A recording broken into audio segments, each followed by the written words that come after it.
អនុញ្ញាតឲ្យខ្លួនឯងចាក់ដាក់ចានអនុញ្ញាតឲ្យខ្លួនឯងហូបកដោបញ៉ាំបានមកថងមកទៀតហើយបងប្អូនហើយណែអានេះមិនបាច់និយាយអីគ្រាន់តែឃើញប្រអប់ក៏ដឹងដែរថ្ងៃនេះមកញ៉ាំចង្រិតបងប្អូនហើយខានញ៉ាំយូរមែនតើនិយាយទៅអាចនិយាយបានថាជារបស់កម្រមួយសម្រាប់ខ្ញុំមកយូរៗឲ្យបានញ៉ាំតែម្ដងហើយបងប្អូនព្រោះដោយសារតែការនៅលក់ការខ្លួនឯងធ្លាប់នៅលក់អីហ្នឹង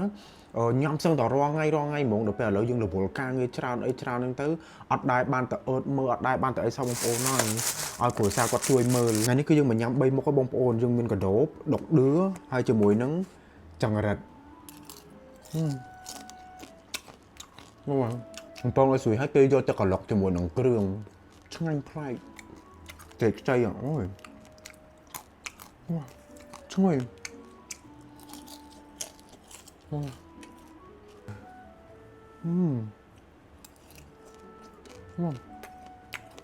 ឈ្ងុយច្រកតើយហ្មងបងប្អូន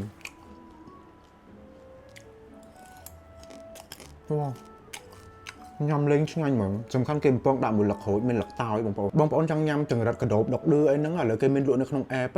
Grab Food Panda និង Eget អីហ្នឹងមានអស់ហើយអញ្ចឹងអាចចុចទៅ search ដាក់ឈ្មោះចង្រិត Mr. Ro ទៅកំងតាម app បាន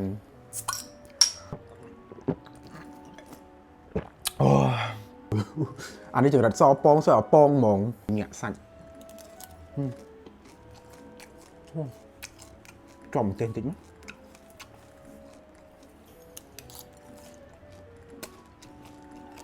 សូមមួយម៉ាត់ទៀត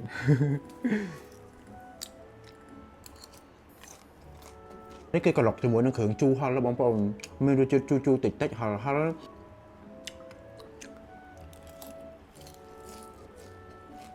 តែខ្លះដូចខ្ញុំមកបងប្អូនពេលដែលថាហូបចុកអីម្ដងជុំគ្នាអីអត់ចូលចិត្តវាថាញ៉ាំអីខ្លាយអីច្រើនមុខអីញ៉ៃពេកទេមានតែកដោបចង្រិតដុកឌឿតែប៉ុណ្្នឹងមកអូយដល់ភ្លឺទល់ភ្លឺហ្មង